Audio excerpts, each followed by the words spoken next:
Data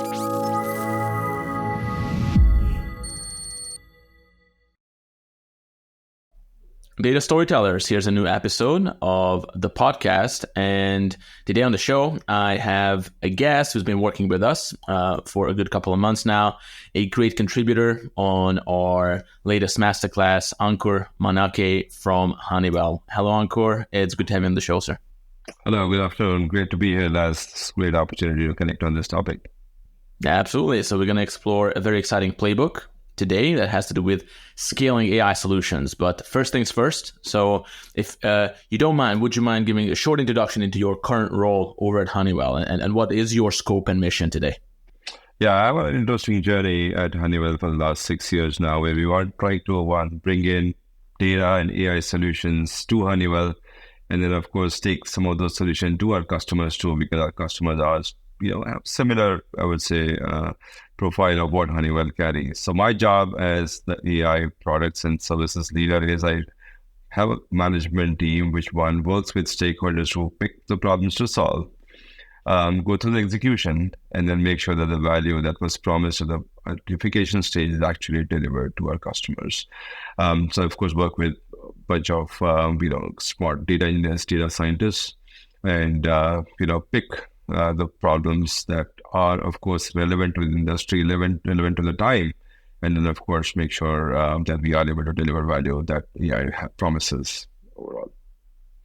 Absolutely. And actually, on the masterclass, a bunch of people mentioned that, oh yeah, the guy from Honeywell had some good thoughts, so we wanted to immortalize that on the podcast. We always like to jump on these conversations to explore. Now, again, before we go there, with regards to your professional journey, so how did you get into data analytics in the first place? Because you worked at some interesting companies in different sectors, including energy. I think Genpact is a biotech company, right? So what was your journey of getting into this world in the first place? So interestingly, my background is I'm done a master's in mechanical engineering back in India. So of course, quant was embedded in my academic situation, and I was not necessarily interested in going after a software development work stream at that point in time. And that's when I looked at, okay, where can we apply what you have picked up from school? And I actually was interviewing very closely with an analytics company back in 99, 2000. So the US-based analytics company, which basically was doing analytics for credit cards in the financial sector. And it was a good consulting interview experience with 6 levels, and the 7th level was in person, in Delhi, back in India, where the team actually flew down. And we had a bunch of exercises. And the last question that I think I did not nail was a probability question, which was kind of hard. And I believe that's gave me the out in that interview. And I said, okay, fine, you're not selected. So I was interested in the space of analytics. That was very new and very nascent at that point in time. And I thought that if you enter it in an industry, in a space where it's new, and you actually grow along with it, that's a great career opportunity to have. But, maybe fate was not to have it. Essentially, he joined a different organization, which actually had mechanical engineering in the applied sense. And that's basically was my entry into energy industry overall. With that, I was a commercial engineer. So as a commercial engineer, you of course are making sure that what you are designing as a power plant, you want to make sure that it has the right, engineering output that you need. At the same time, because I was the commercial side as well, I was looking at the financial part, of the power plant economics too. So I basically spent a few years doing a lot of math on the applied science on, power plant construction. And interestingly, at one point in time, we had to bid for about 3 large projects, which are multi-million-dollar in capacity. And I thought we are not using our historical bidding data to figure out what should we bidding this at. And there was no databases at that point in time. We actually went through, the file storage, pulled out procurement contracts that we had with our vendors at that point in time, created a database, in MS Access, and then looked at it. Looks like, switch gears are trending in this direction, transformers are trending in that direction, and so on and so forth. And that actually gave me an objective mechanism to see what's the pricing or the commercial model actually we should build based on, some of the data that we have seen in the past. So while I was working as, a power plant commercial engineer, data was basically in my back of my mind when I should keep applying that capability. Eventually traveled the world, came back in similar capacity with a large utility company back in India, and then eventually in the analytics COE of GE, which was then called GE Capital International Services, where I was doing, again, pricing analytics for wind turbines globally. And then the journey continued. I had Genpact after that. So Genpact actually the offshoot of GE Capital, where they kept all the BPM and analytics services through that. So grew over the period, looking at different areas in manufacturing business where you can apply analytics. Took a few rotations along the way, came here to US as part of my relation to drive reliability analytics as well in, one of the portfolio. And then, spent some time building and selling analytics as well to large industrial companies, and then brought me to Honeywell. Man, and that's awesome. Like the mix of engineering prowess and knowledge mixed with actually that kind of scope of, okay, I engage with customers, I presented analytics to them, I told the story of analytics and got them to adopt it. And it's also kind of leads us to your playbook topic.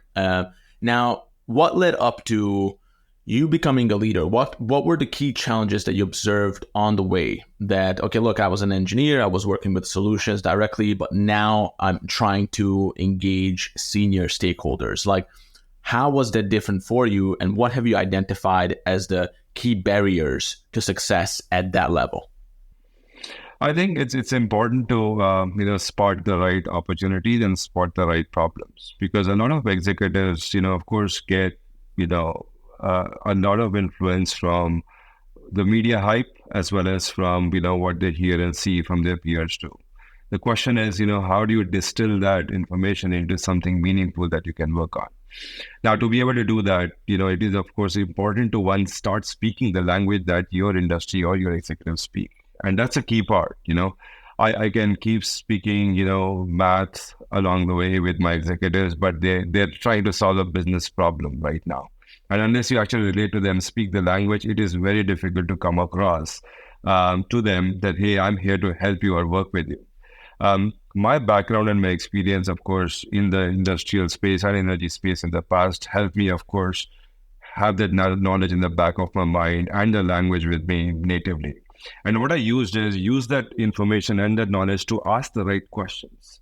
So I'm basically not starting from ground zero. I'm starting with a few steps, but I'm using that background and that experience to, one, tailor the right questions, be able to do the right homework, and then use the mechanisms, of, Lean Six Sigma to ask basically, okay, you want this, but why do you want this? Why do you want this now? How do you do this today? What if you did not do this? And those are things that are important to unpack for you to start shaping the opportunity that you can go after. And along the way, not every stakeholder or every customer is open to that type of conversation. One, they of course do not either have the time, or they look at you, hey, somebody's coming with, some IT, computing, type of mindset, but they don't necessarily live my world. I have to make my decisions. 4 of them in a day, 2 of them critical, and 2 of them will have an impact in 15 days for the enterprise. How do I relate, to the, solution that these guys are going to offer versus how do I actually go ahead and communicate that back to them? So that's a bridge that is very important to establish, as somebody, to become that trusted partner. And we invest a lot in that, because without that, it is hard to get even solutioning or a subsequent adoption type of challenges. Whenever we look at these playbooks, I always like to make them super actionable. And I love that you mentioned right away that before you even start, it's all about the questions that you ask. We recently did an episode with Brian Balzer, who is the EVP of Technology and Analytics over at G&J Pepsi. And he has a very hardcore Lean Six Sigma background. And his playbook is actually specifically about how to apply Lean Six Sigma principles into data analytics leadership. So I love that your playbook also starts on that note.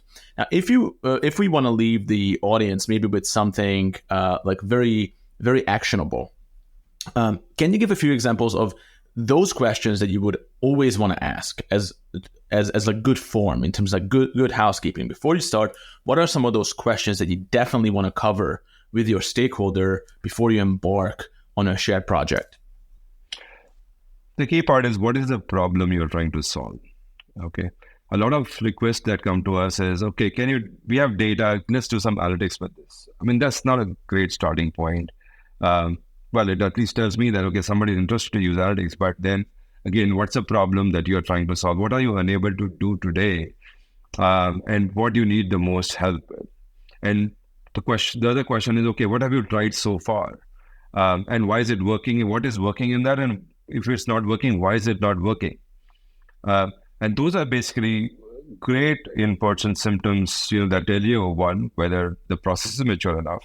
Okay. Two, whether they have actually data that they're collecting to, do meaningful analytics at all. And number three is, how important is this problem to that person to be able to do their job? And that's basically what you want to drive is, what is the value? What's the value? How do you essentially value the outcome as well? And you need to have those context in place before you start unpacking that into scope of work kind of discussions overall, because that reveals the importance, the recognition of the problem for that stakeholder that you are talking to. Sometimes we also fall into the trap that we actually start talking at a lower level, of stakeholders, which do not necessarily have the appreciation of the whole scheme of, business or scheme of process overall. So till you get to the right persona who is able to answer these questions more completely to you, you're not talking to the right individual. Hence, you want to make sure that you are talking to the right individual, are able to appreciate the problem that you are going to solve, or is able to appreciate that if you actually do this, this is what it will mean to me, to my function, to my process overall. And then the question is, okay, why it's not working, and so on. Those are very important starting points to make sure that then you craft your strategy on how you attack this. And when you basically craft your strategy, you say, okay, now I need to talk to 4 other individuals to figure out what the answer that I got from the executive, to get my additional detailed understanding about how to go about solving that. I think without that, that's a piece of homework that we have to and must do before we even start talking about analytics and solution development or, scoping things out. Absolutely. And just a quick snapshot so that every single member of the audience, both those who are already doing this and they want to take it to the next level, and also aspiring leaders. Can you give an example, like a hypothetical scenario of that first person, when you find that right person, who is that person? And then some examples of who could be those other 4 individuals in relation to that person. So I'm just interested in exploring the scenario in a little bit more detail. Yeah. So, a situation was, a related situation was where we were struggling to, get some product quality for a manufacturing setup out. Okay.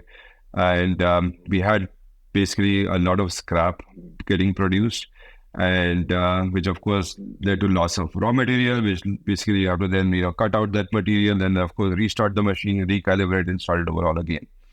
Now, it was a painful activity for that specific shop, where we had these defects. And given that there were 2 processes before that, they did not know whether it was a process that I am doing right now, which is leading to this type of defect, or were there 2 processes ahead, which actually created the material in a certain form that actually leads my machine to actually create these problems. Now, the plant manager, of course, started reporting their scrap metrics. Okay. And that was a product quality issue. It showed up in 3 different dashboards. The question is, who is it costing the most? Okay. Eventually, as your workshop throughput is down, you have product quality, you have wastage, and so on and so forth. So with the VP of the manufacturing, when they see those numbers size up, to be a bigger amount, that's when you want to see, okay, maybe it's an opportunity to sit in their staff meeting once to understand how they react to it. I think that's, if you earn a seat in any of these GM or functional leader staff meeting, that's a great win to have. And to be, of course, able to win that seed, you have to make sure that you have built some kind of relationship or engagement in the past. They think you are trustworthy to bring you in. But the problem basically came at the lowest level. We had elevated that to, the VP. It looks like we heard this problem. This is something that is consistent throughout. Maybe it's an interesting way for us to look at it, And they didn't come to us. We basically said, can we look at this? Because we are looking at industry quality, kind of use cases where we can apply analytics to that situation. And I promised them that, I will not charge them for this particular service, but let me come in and see what that is. Nobody refuses free service. So, of course, we got in and we started investigating at a greater detail. And we started with data at hand. And that's where you actually go to the shop floor and observe the process on how it is going out. Without which, if you're just looking with data, then of course you're playing with data and you're missing out on a lot of contextual information that may be relevant to the solution. So basically we spent a day in the plant to understand where the challenges are, how this essentially things get made, got some notes out of it, and then went back to understand, okay, where are the data points that we are capturing today and what are the data points we are not? And we understood that few critical data points were not being captured. We said, I think we need to capture some data points for next 3 months before we can start solving this. But I think there is a solution opportunity that we can go after. And we, of course, based on some basic exploratory analytics, we actually showed them that this is basically, we are finding some symptoms here. They hadn't seen that yet beyond their control chart that they had traditionally seen. And they said, okay, we will help you and we'll let you in. So we set up a small database, started collecting some data, and we got 3 months of data that was good enough for us to build out a POC. And that's what the POC we essentially demonstrated to the leadership and in the quality forum. Of course, we didn't do this ourselves. We brought in the quality person, we brought in the manufacturing person together to make sure that we are making sure that we are interpreting data correctly, we are making the right semantic understanding of the information and presenting it appropriately with the finding. It turned out that, a lot of operators were using their intuitive and experience to set up the machines for their part of the process versus using actual data to make decisions that, this time we got that material which is different than this, and hence you can't exactly do the same tuning.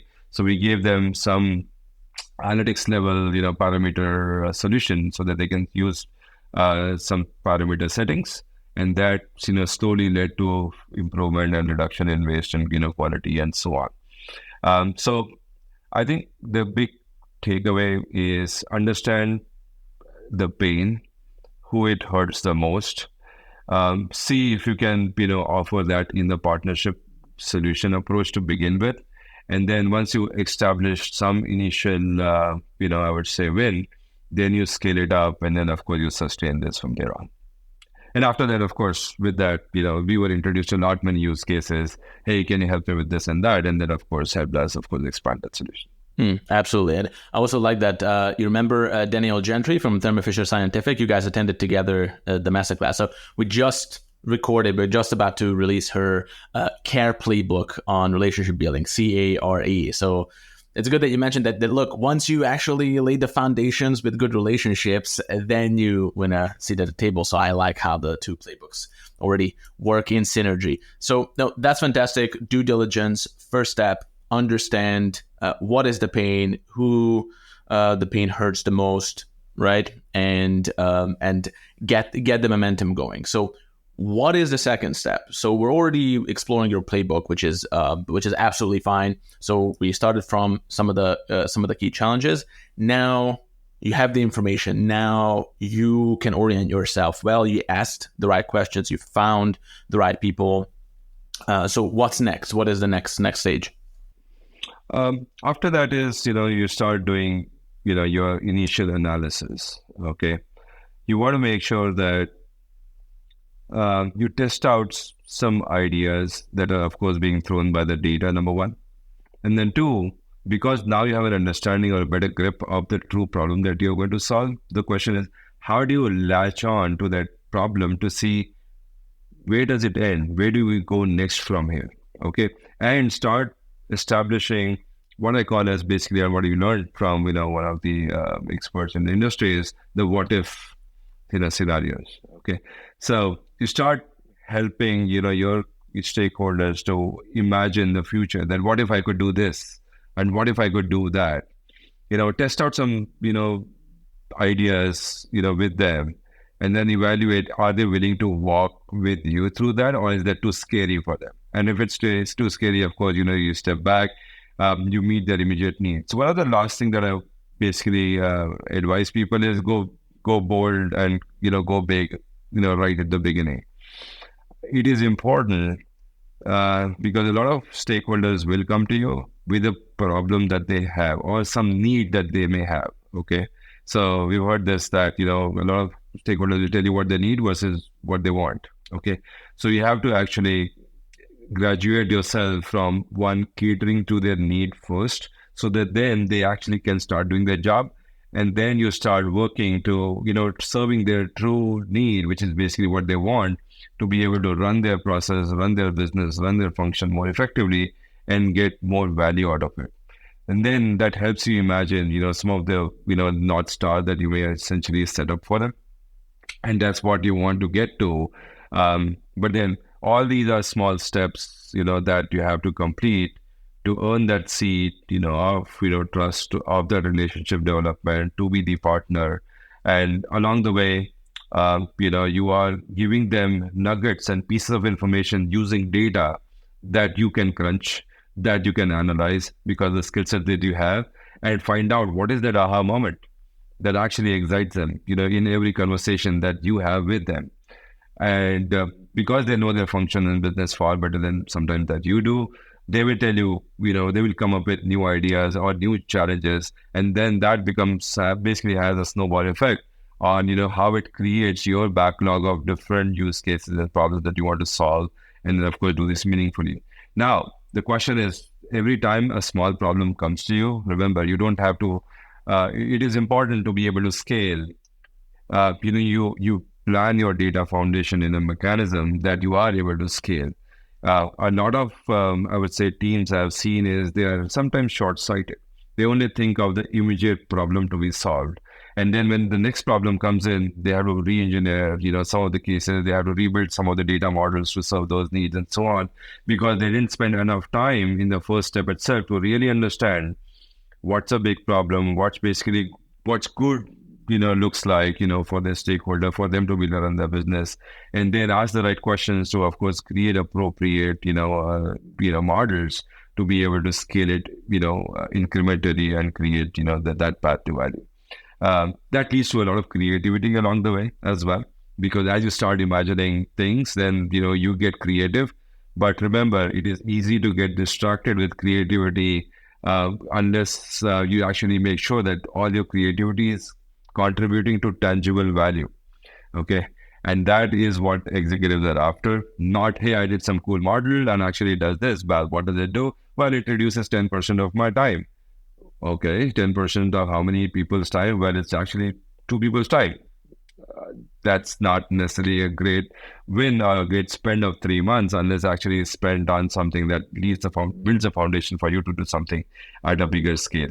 So keeping it pragmatic, at the same time, having the vision to have the next building block ready for you to build upon the foundation that you lay is an important part of design. And that's what we spend a lot on, because when you're trying to scale, and if you do it very incrementally, it is, again, time is of essence, as they say, and speed is of value in analytics, because not many executives have patience. They all want to make sure that, okay, I've got these, highly qualified data engineers, data scientists with me, and it takes a long time for them to deliver value. You don't want to make that perception, and hence make sure that the decision that you make is consciously done against the financial value that you're delivering, and make sure that the next activity that you do associated with that needs lesser time than what you actually did the previous activity for.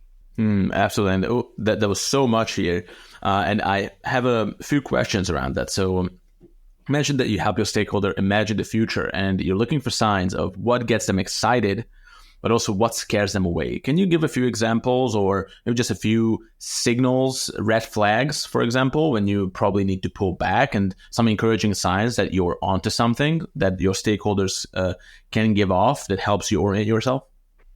Yeah, I think there are two kinds of executives that you'll come across. Some of them who are ready to embrace, the new era. And yes, they know they can't avoid it. At the same time, they are spending their time to educate themselves about what AI is doing, how analytics is adding value, and they want to be with it. Okay. And they will actually introduce you to a lot of people so that you understand their world better.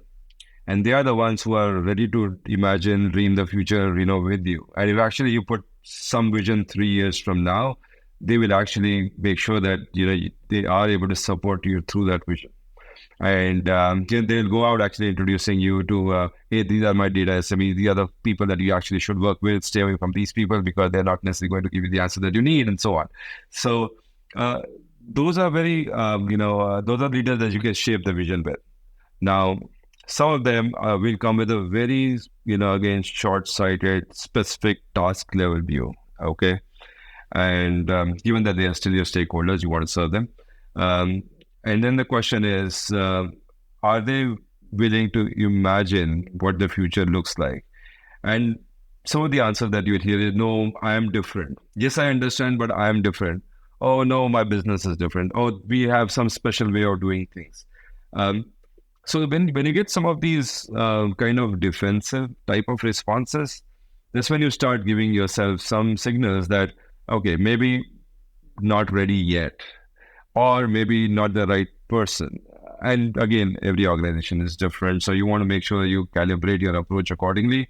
At the same time, if that person is extremely instrumental for you to get a big win for some other, associated area or function, you want to make sure that you actually keep him or her on your side, because you need their partnership and their domain and their function for you to drive some meaningful outcome.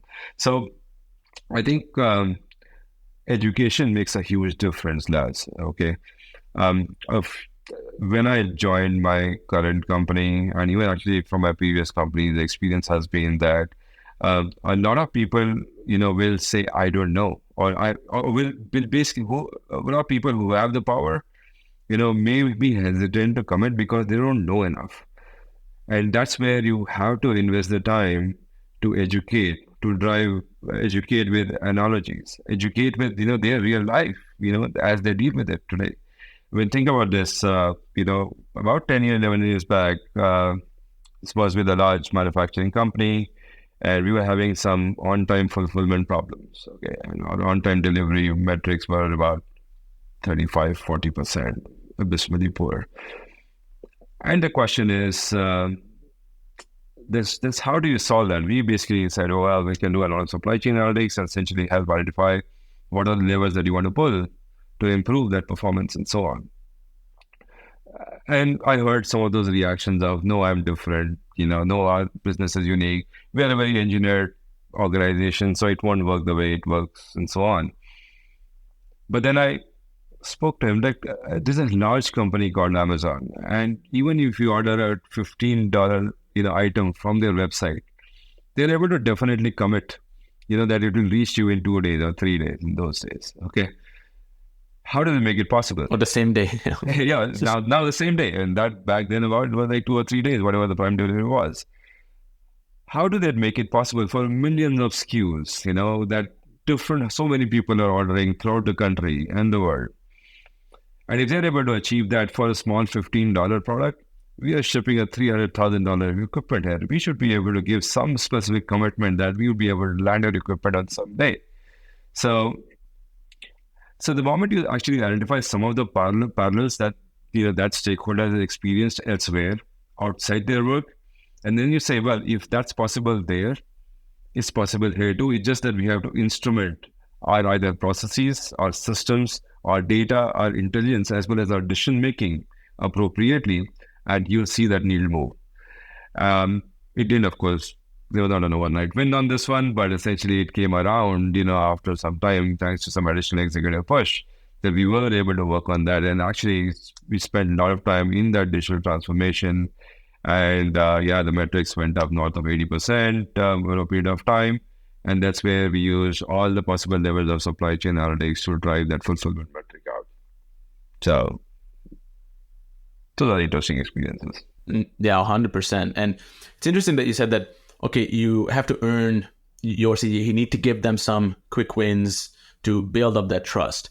So a question here, because I know that even on the masterclass that you attended, this theme of saying no came up a lot. So if you want to establish yourself as a trusted advisor a lot of times says no.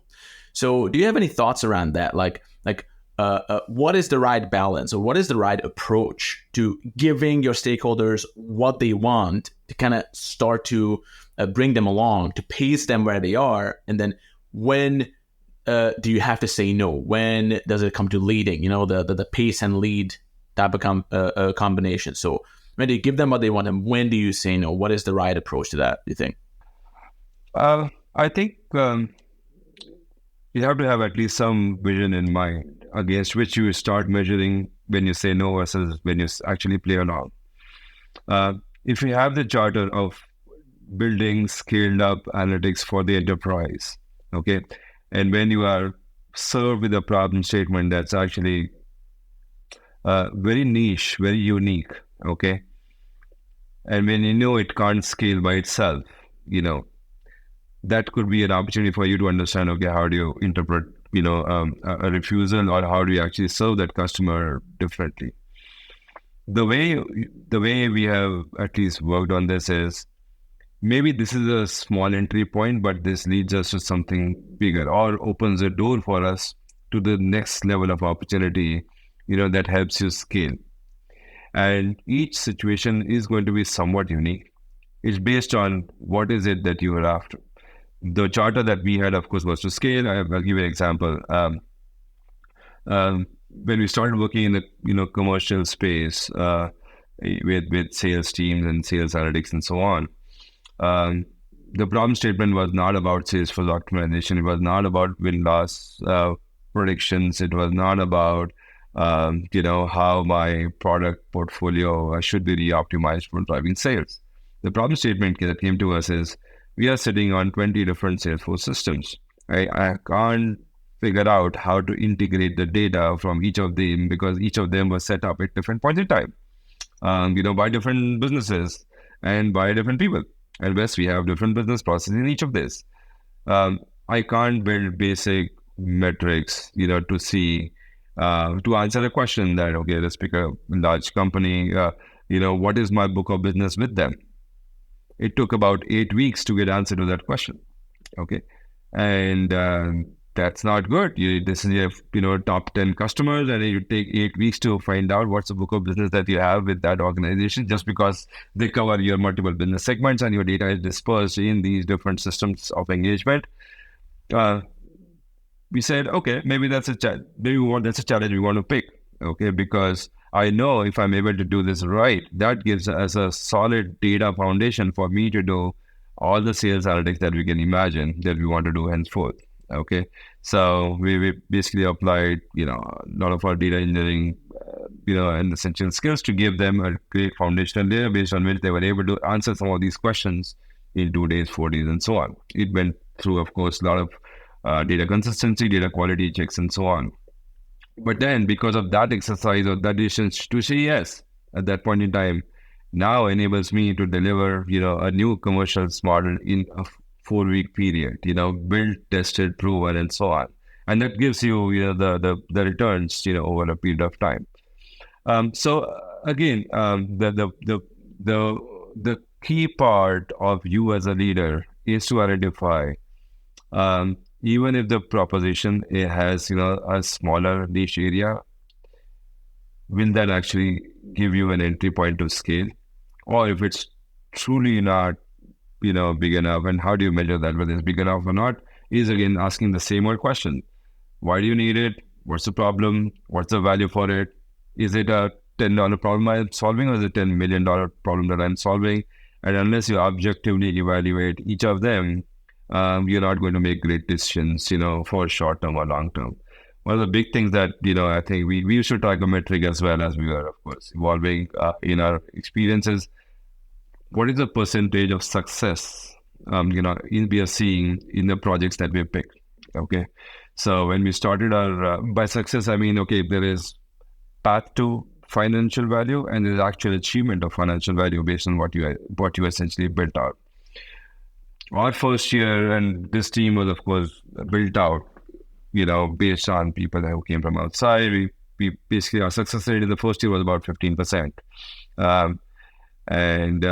We actually shared that with our executives that, we are not picking great projects, to begin with, or we are not shaping them effectively or not shaping them correctly. And these are the reasons why out of the 10 projects, these 7 did not succeed. And hence we basically make sure that they are part of our, one evaluation criteria, not just internally, but along with the stakeholders as well.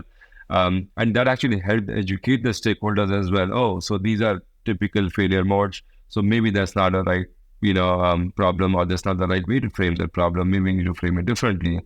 And when we measured ourselves to last year, we are about, 70, 80% of projects that we're picking were seeing actual tangible value because one, we educated a lot of stakeholders along the way. We have shared our, wins and losses as well, why something worked and why did not.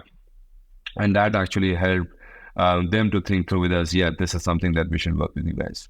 No, 100%. And now, so these first 2 steps, I think it's very, very solid in terms of understanding what the pain is, finding the person with the pain, and then doing the initial analysis. So what's next? So in terms of scaling, what is the next big step? How do people use it? So that's the biggest part. And before actually people use it, there are 2 things. How good is this? Okay. And that's where your quality of analytics comes to fore, where is it human parity? Is it better than what, humans are able to do? Or is it below that? And that's the most difficult part to prove at times to begin with. So when you're actually looking for some brand new value that nobody has seen so far, that's okay. That's a great win. That's a good entry point to have. But the question is, as you have now exposed a value to a human being, the human being and human mind actually starts working towards, oh, maybe I can do this too, and I can do this as well. That's where you want to make sure that you, are able to, present a value that's, either at least at par, if not better than what a human can do. And that's a test that every analytics team actually should go through is, what am I doing here? Is this something possible by a human being? Yes, it is. Okay, can I do it better and faster? Yes, you can. Can you do it consistently? Yes, you can. And can you make sure that people are actually using it? So each of these are tests that you have to pass.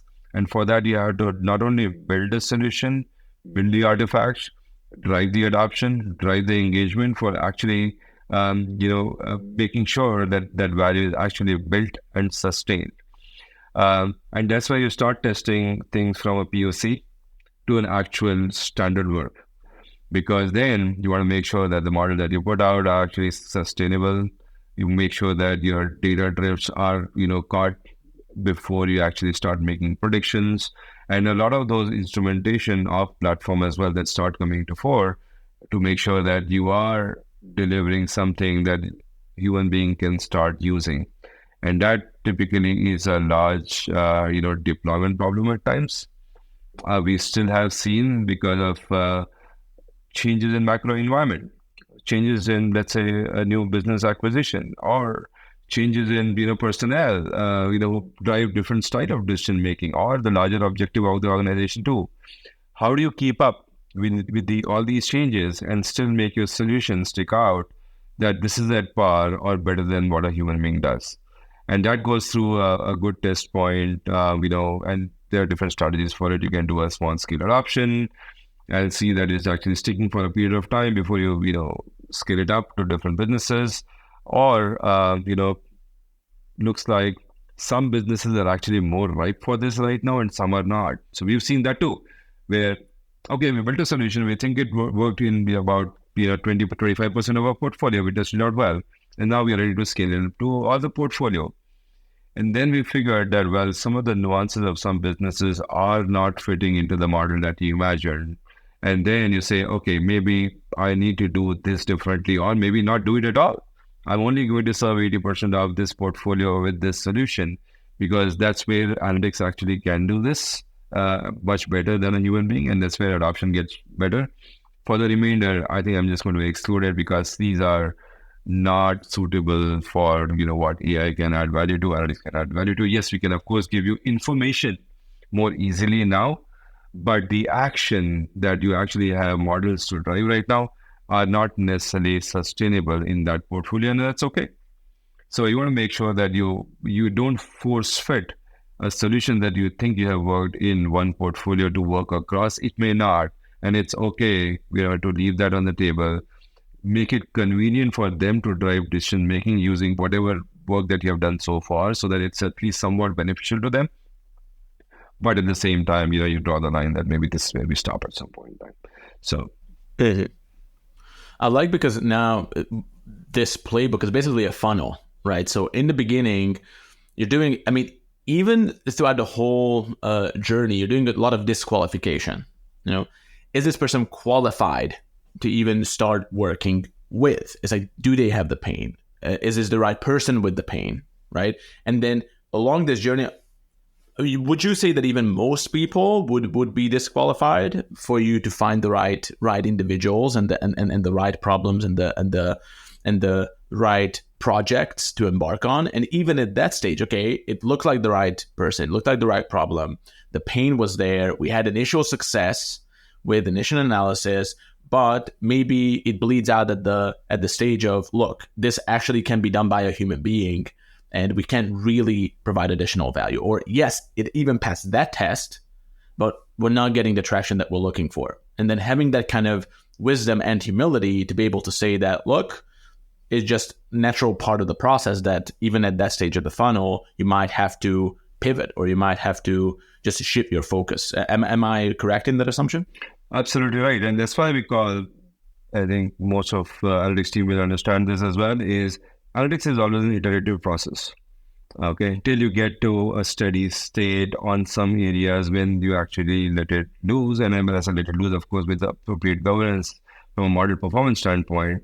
But you should always be ready to either pivot or take a step back. Looks like this is not working. Maybe I'm missing some context or some data, or maybe I don't think the process is conducive to this type of decision making that I'm trying to empower here, the users with. And again, nothing's lost in this particular journey. You're still creating, pieces of assets that can still add value, but some of them may not go all the way. And some, of course, will, of course, deliver value that you want to make sure that you continue sustaining it.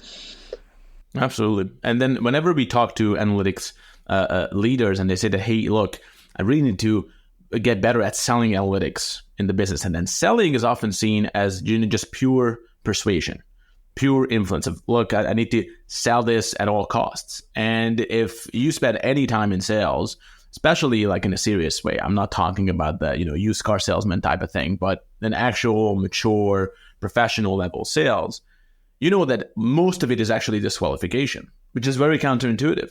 Isn't it about like getting everyone through the door, as many of them as possible? But no, it's exactly about being intentional and choiceful and purposeful with what kind of business partnerships you're going to pursue, because that is the wise decision, especially long term. So in fact, you building a funnel, like a good sales process is about a funnel that generates the most value to the customer. And that's exactly what you're describing here. So it's actually, it might not sound like that, but it's pure sales and the best kind that actually fosters mutually beneficial relationships to all parties involved. Absolutely.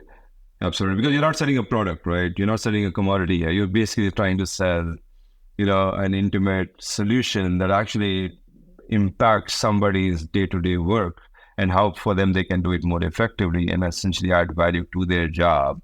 And which is where you want to make sure that you earn the trust of the individual, understand their world, and then is able to then build out a solution that actually gets them the value that they need. Absolutely. And then we just had a data story recorded with the Memorial Sloan Kettering guys who had a very successful data literacy program that they rolled out. And a lot of that was, obviously the same kind of steps, understanding the pain, understanding the stakeholder, leaning into that world, and then tailoring the curriculum around their needs. But then one of the most important parts was getting them to understand that a lot of this is stuff that they're already doing. So when it comes to sales and analytics professionals, I often say that it's the same situation, that a lot of this you're already doing. And when you actually, maybe in the future, you decide to establish your own company and build your own analytics solution and have your own clients, in fact, your process of building the right solutions to the right people will be the same process of marketing your solution as well, right? At least the most important part of it. Like building the right solution, having positioning that in a way that appeals to your target audience, actually the finishing touches, the marketing, the distribution is only the tip of the iceberg. So you're already kind of doing it, but you need to know that you're already doing it. So that's great. So we have really assessing how good is this analytics solution? Does it pass can a human do this test? Can it pass the will people actually use it test? So a lot of iterations. Is there anything else in this stage that you think is worth mentioning, or are we ready for the next stage? I think the key part is how do you continuously, track value that you're generating as part of this. And a lot of us sometimes forget that I think this works. Yes, it is giving me 80% accuracy or 95% accuracy, which is I'm happy with, and so on. But then how do you measure, what is it converting into actually financial value for that? Did you instrument a mechanism for you to measure that so that you can go back every month and say that, look, that thing happened because of the model that we deployed, or that thing happened because that's the analytics that we have built out, and so forth. One of our, key asks from our executives was not to put funny money out, based on what you've done in analytics. We actually had to spend a lot of time to look at, hey, you made those transactions because you saw that insight from the analytics that we provided, yay or nay. So yeah, that's right. And some of them, but I can't cleanly attribute it to that, but yeah, they may have influenced. Or the third could be, oh, no, I had that already. Yeah, you just analytics basically just make sure that it's substantiated, that decision making. So you're not taking claim to all the three. You're trying to stake claim to the one decision that was made that they would not have made unless you would have provided the analytics to them. And you actually start tangibly measuring that, and you instrument some mechanism to measure that on a continuous basis. That's the register that's ringing every month against the analytics that you have deployed. And that's what you want to pat your back with. That's what you want to show as value created as your sales pitch to your different executives, to the new executives that you want to go to, as well as, of course, create a consistent, I would say, energy and enthusiasm for people to adopt analytics more openly. And that's a very important part. That's a part that we sometimes forget. But that, does the sales for you, and you have to spend less time selling. That word travels in that executive forum so fast that you don't even have to sell. Things just show up at the door. Absolutely. And so with measuring, this is a big question that we would say, okay, but how do you measure your success? So what are the key pitfalls with that? So measuring your success, if you had to, again, a lot of the stuff you already mentioned, but if we wanted to distill this maybe into a checklist or a cheat sheet for people of measuring your analytics success, like how would you structure that? Okay, before you move on, and before you move into the scaling, the actual scaling of this, what are those key elements that you need to, what are those key boxes that you need to check in terms of measuring your success in analytics? So I'll go back to that. One is, yes, you're able to attribute something, again, the work that you did against a financial tangible value, number one. Number two, there are always going to be experts who have done this for a living for years. And, if they start using this and they start vouching for it and they start supporting you for it, that's a great signal for you that I think, yes, you have arrived, in alignment with basically those SMEs. The number two. And number three is, how does that become part of standard work? And as large organization, they have a lot of metrics, they have a lot of dashboards that they review on a daily, weekly, monthly basis. Is the analytics that you have done part of that review process at all? Are executives asking different questions now than what they were asking before your analytics was put in place? Are they asking, in that forum, did you work with that team? Have you run this situation with that team? What do they think about this? Those are basically great success points that you should evaluate yourselves against. One, from a tangible value standpoint. One, second is, of course, getting that win from the experts. And then three, making that part of standard work, whether it's at the executive level or at the operating level. Great. So basically this third step was asking all kinds of difficult questions and confronting your own solution on different levels, all the way to let's measure the success. I like this outline of, look for the financial bottom line. Is there impact there? Or experts with deep experience in that same field, are they using your solution? And the third one, is it part of standard work now? Does that actually open up new questions? Which is, again, a great point of orientation for you. Okay, so this was the third stage. What is the fourth in terms of scaling a solution? Yeah, so of course, as you scale this up, there are different users, different persons, and different personal styles of people, how they drive decision making. What worked for one pilot sample team may not necessarily work exactly the same way for the other. At the same time, there are nuances for large enterprises that you may not always capture in the form of data. So what you've done is you actually got the data, you basically got labeled data as well, you actually added the context to it, you built a model, and then you put things out in a dashboard, okay?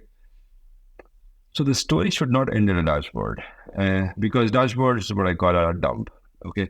It tells you what you want to say. It doesn't hear, what the user wants to tell you, okay? So in my mind, that's the most critical step for you to mature, for you to be able to scale, is how to have that level of interaction with the user that teaches you that, one, you did a great job. Thank you for helping me. Okay. Or two, I don't necessarily agree with what your recommendation is, and hence I'm not using it. So that's a point that you don't want to lose. You want to reward your model for the right thing that you did. At the same time, you want to understand how to penalize the model, how to improve the model based on why a user or a human being did not use the intelligence or information that you provided. And that's an engagement point that's very difficult for us to have, for us to make sure that we stay in the loop and continuously improve, refine, iterate, and improve, all the models that we essentially build. Because they will teach you, hey, North American regions, while they're held against the same metric, it works differently than LATAM, and it works differently than, even, South America. And the reasons is not always due to customers, it's also people based on how business works, what is treated as a risk, what customer is treated as trustworthy. And each of those are what we call as important data contextual elements that you want to somehow capture and take it back to your training data set for you to be able to train your model again and then serve up more relevant responses back. And dashboards do not facilitate that. Dashboards don't answer those, have this type of interaction. And that's where you move up to the next level of maturity. Okay, then how do we get it to a system of engagement type of relationship where as the users come in, they are able to interact with the output that I'm presenting with my analytics, and in turn, give me information that I do not have, or tell me that, yes, I got it right. So that I want to make sure I do something more of and something less of. And you can't do this as a human being, talk to every 3,000 people procurement team in the company to say, hey, what do you feel about this input that I provided for your 10 transactions that you did? And, get their feedback in. So again, you want to plant this in a mechanism that it provides you a usable interface, and that's where I try to avoid keeping a standard numerical output. It's about, hey Ankur, you want to sell this particular deal to this particular customer. These are the reasons you should actually increase the prices because of so many reasons, and this is basically what you should do differently with that. If a human being like me gets that information versus just a probability that likely to win or medium likely to win or low likely to win, thank you, but you're not telling me more.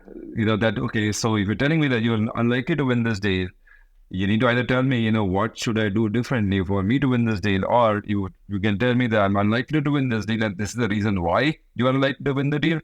Then I can see that, okay, whether that's in my sphere of control, whether I can actually change that factor at all. If I can't change that factor, then okay, I'll work on other deals which are higher probability to win, and you can tell me some additional information around with that. Then I'll go work those and actually sell those.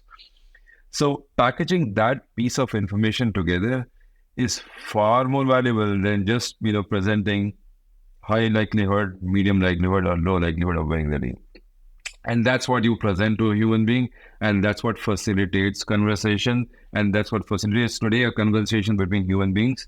Tomorrow it needs to facilitate conversations with something that you essentially work with. And then as you're doing that interaction, you learn from that and then make sure that you are able to capture that human intelligence as well into your model, and then serve up better information, more relevant context, and hopefully more meaningful insights than you get this today. And that is where, when you get this and you get this consistently over a period of time, that's how you can then scale it across enterprise much more effectively, much more efficiently, and of course continue refining it and not just do it for one time. We've tested this in a couple of areas. We're seeing good wins there. We continue to scale that over a period of time. And then of course another interesting customer conversation happened the other day where, oh, but I use these dashboards already, so if I have to use this, I need to go to some other place to get that piece of information. I mean, today technology facilitates not to necessarily go to 4 different screens to get 4 different answers. That's where, to my mind, that consumption layer is getting more and more pronounced importance today in the sphere of analytics, for you to be able to, one, make sure that you are giving the information for them to drive insights or actions differently in a more consolidated information way versus pieces of information. And that's basically what you want to do to scale. So I think the title of the podcast will be "Dashboards Are Dumb." Ankur Manake. But jokes aside, is such an important insight here. And I think you remember on the masterclass, we had a data story playbook from Dave Coughlin from CBS. He actually now became the VP of Growth Analytics at, I'm blanking on the company, but he kind of took the next step in his career now. So shout out to Dave there. And his presentation was really about how to generate business value, and especially with the insight that, as he said, the app is the apex predator of data science, right? The app. So are you referring here to building an app? I know it's basically a different labeling, but you say that it's a way more intelligent solution. Instead of investing into dashboards, is to build an app, something that people can interact with. In the case of Dave, the app that they built for salespeople, it kind of became popular amongst the sales staff as the Disneyland for salespeople. Like, they actually labeled it that way, which is exactly what you want to hear, right? That's like the holy grail. When people enjoy interacting with your solution, and then instead of like a one-way direction, it becomes a bidirectional conversation between you and your user. So you were referring to building enjoyable, meaningful app experiences when you said that, okay, pivot from just investing into dashboards. Absolutely. I think app is the way to go. Think about this. Again, I draw a lot of parallels between consumer world and our industry world as well. Is today, whether I use, Amazon or, any of our consumer sites, I interact with them and they interact back with me. I shopped around a few things and it starts giving me recommendations for something that I may be interested in as well, or relevant objects and so on. Now, tomorrow I do want, my apps to be again similar in nature. Oh, you sold the deal to Laz. You want to sell probably the deal to Jim as well because they seem to be similar stakeholders. I may not have an opportunity at all with Jim. Okay. But those triggers should come in from the data, should come in from the model because it is constantly threading information about relationships, constantly threading information about what's happening in their respective customer world, and then should be intelligent enough to tell me, what I could be doing next, and eventually in certain areas, even what should I be doing next. And that does not come in form of dashboard. That comes in the form of apps. And you want to make sure that you have that vision in mind, even if you don't start with that, but that's a vision that you should have in mind when you start your first North Star journey, because that's how you want to eventually train your user base. That's how you want to start architecting your solution as well. And make sure that, you invest appropriately in the ecosystem to be able to, drive that. And then once you actually get people across that line, okay, that's how our company is going to drive decision making with app, and level of interface. It doesn't matter which function it is. The architecture remains constant. The labeling changes from procurement to finance to sales to commercials to risk. But what's happening behind the scenes is you're constantly, as data scientists, building levels of intelligence, curating data that is contextual based on the interaction that you're having with the users. At the same time, putting products out that, of course, give you your next step into driving intelligent decision making, and that's what you want to go after. So would you recommend completely foregoing dashboards, like abandon that path completely, or sometimes still working with dashboards is justified, or should you just invest in more intelligent solutions like an app?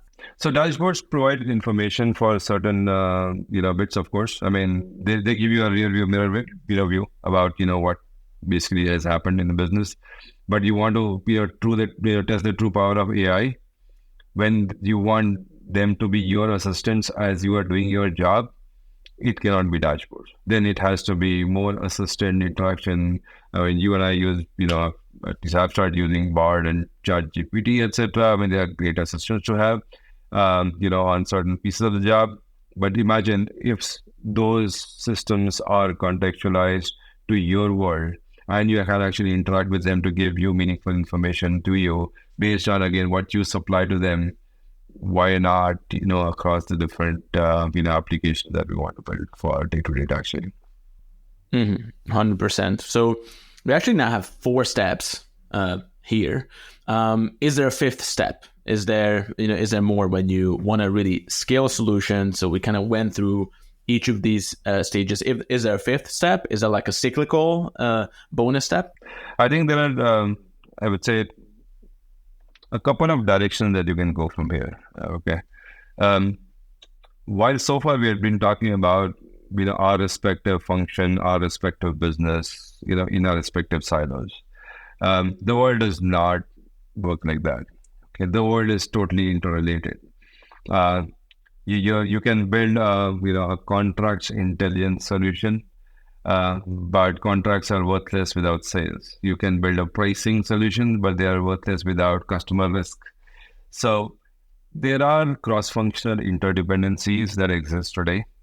And if you graduate to that level, then you want to make sure that you have left behind pieces of, I would say, design in place that you can make it extensible to have cross-functional solution in place.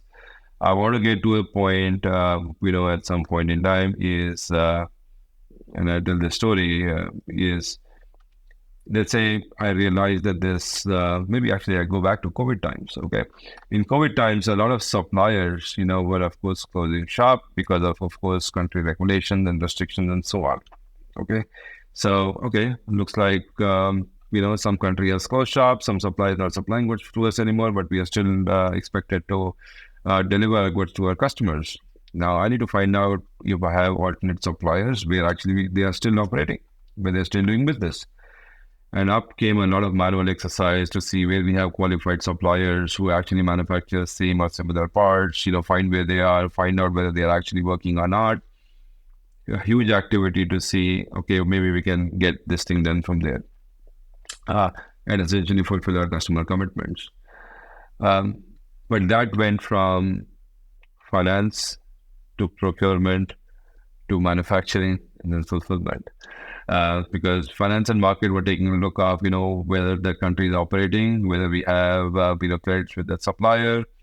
Procurement was making sure that there is KYS in place, that yes, you have supplier qualified to do that job. And then, of course, can you procure the material, the logistics, manufacture it, and so on. Now, these threads, you need to find ways to connect intelligently at some point in time. And they should. There's no reason. Right now we're driving best-in-class, siloed efficiencies in our respective functions. Sourcing is doing fantastically well, driving great material productivity, driving great cash flow output. But then crisis hits, and now suddenly everything just falls apart, and then you are trying to scramble for information. Now, given that we have seen at least most of the scenarios, good and bad, in our respective careers, the question is, how do you instrument the solutions that actually talk to each other? And then is able to proactively create triggers that looks like we have a country risk in this country. There are 17 suppliers out there, and we have so much supply planned from them. These are the alternate suppliers sitting in another country where these suppliers are qualified. You may want to start placing your purchase order on them, because that will affect that fulfillment that you have promised to that customer in that particular country. That's a thread that you want to get to. And that, of course, crosses the functional leaderships that actually encompasses an enterprise. That's what you want to eventually get to. And it's I would say there's a lot, of course, that needs to be done to get there. But that's where you start talking about your enterprise scale North Star, where you start enabling people with information and insightful actions based on what's happening, what the data is telling you. And you have to make sure that you start planting seeds for you to be able to do that and scale it up to that level and so on.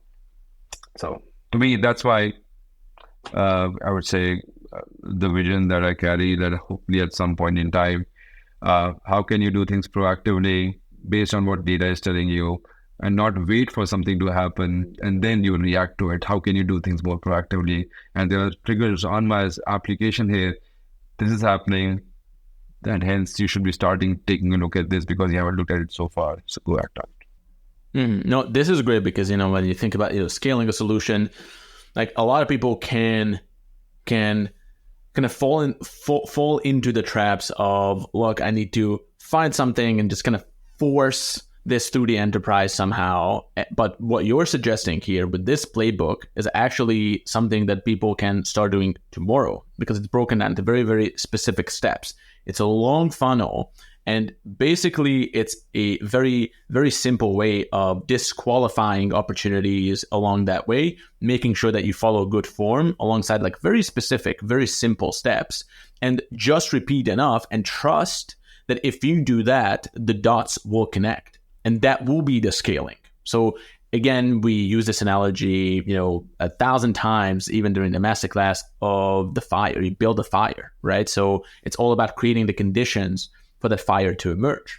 So in the case of a fire, it's oxygen, the flammable object, and heat, right? You cannot make a fire happen. You can only create the conditions. But the conditions are there, the fire emerges, whether you want it or not, right? So at that stage, scaling might become a wildfire, which is a better problem to have, as not even having that spark. But this is how you generate that spark, and this is how you kindle that flame.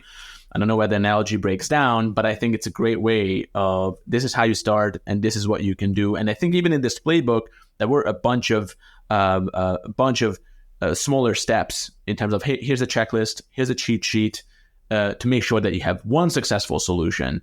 And it's something that's worth repeating for ultimate enterprise scale. Yep, absolutely. Fantastic. So Yeah, look, Ankur, this was really cool. Thank you very much for sharing your playbook. We went over the hour that was planned just for this conversation. Do you have any? Because ultimately, I think data storytellers, what the community is emerging to be, and what we're mostly passionate about, is professional development for data science analytics practitioners. Whether you want to be an exceptional specialist and contributor, or an aspiring leader, or you're already a leader and you want to capture the next frontier. This is, I think, where the community is really excited about learning from each other. So what would be your recommendation to those who are aspiring leaders who want to be successful in analytics in this next great era of data, which is upon us? Everyone's talking about that, even beyond data is the new oil, how data science is the sexiest profession of the 21st century, that it will be the decade of data. So what would be your quick summary recommendation to those who really want to use this as an opportunity? Yeah, I think greatness comes out of, huge demand, and demand comes out of, it comes in crisis as well, is what I see. So to me, as data practitioners, as people who are willing to add value to their business using data analytics, look for crisis. Sure. Crisis basically has a lot of energy with it. You get a lot of sponsorship, in crisis situation. You get a lot of support during crisis situation. And that's what you want, as, analytics practitioners is one. You want the executive attention. You want the support from the enterprise to be able to, solve a particular need.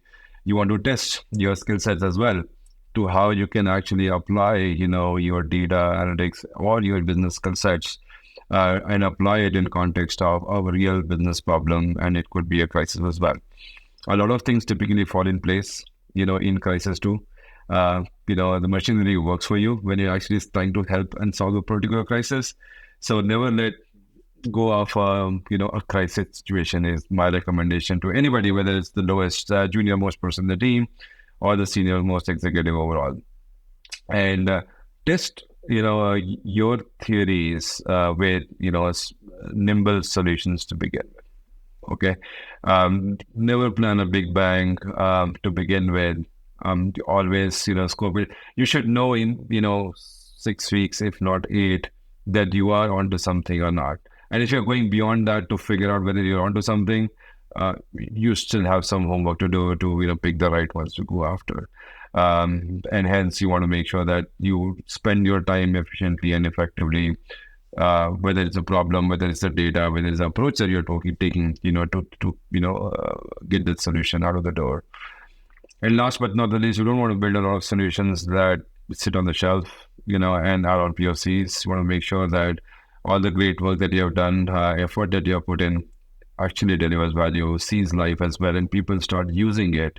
And hence taking that, asking that question in the beginning is, how will it be adopted? How will it be used? Is an important one to ask before you start writing your first line of code or before you start acquiring your first set of data, because you want to build a solution for them, not for you. You want to build a solution for the users and, change on how they run their operation or business, not how great you are in your data modeling or how great modeling technique you used to build an insight. It's all worthless if there are no users for it. So make sure you keep them in mind and then serve that need. Of course, each of them has to line up to a tangible value that it has to create. Make sure there's a path based on which you can actually capture the value for the work that you did. A critical part as well. And then, of course, having that oversight along the way will keep testing you that whether you continue or whether you pivot, and see that you actually build the right solution that sees life. I love the crisis advice too, because it really works together with the general idea of being proactive. So it's like, instead of shying away from these situations, lean into it. Because as you said, during wartime, things kind of tend to fall into place. It's just easier to get traction. And if you think about you becoming a trusted advisor, you becoming the data conciliaire, as we talked about it also on the masterclass, maybe even better if you become the data military advisor, right? Because like analytics can provide so much value during wartime. It's like, hey, do you want more visibility on the situation?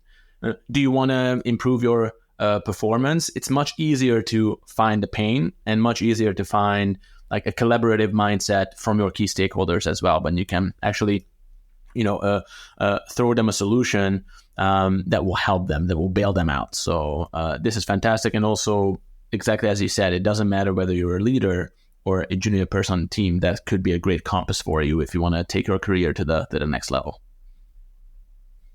Fantastic. Well, Ankur, thank you very much again. We appreciate your time. And we look forward to working with you in the community. There's a lot coming. I already told you also behind the scenes. So stay tuned, and we really appreciate your contributions. No, thanks, guys, for the opportunity. Again, you're doing great stuff. I think bringing the whole data analytics community together is a big deal. As more and more people, are starting to touch and feel some form of AI in their respective lives. It is important to educate and bring them together to see how we all do the right thing. So thanks for the opportunity, and best wishes for you. Absolutely. And again, we can't take too much credit because we pride ourselves on letting the community organically form and shape the conversation. We're just here with the camera and the microphone. So All right. All right. Thank you, sir. Take care. All the best. Thank you. Bye-bye.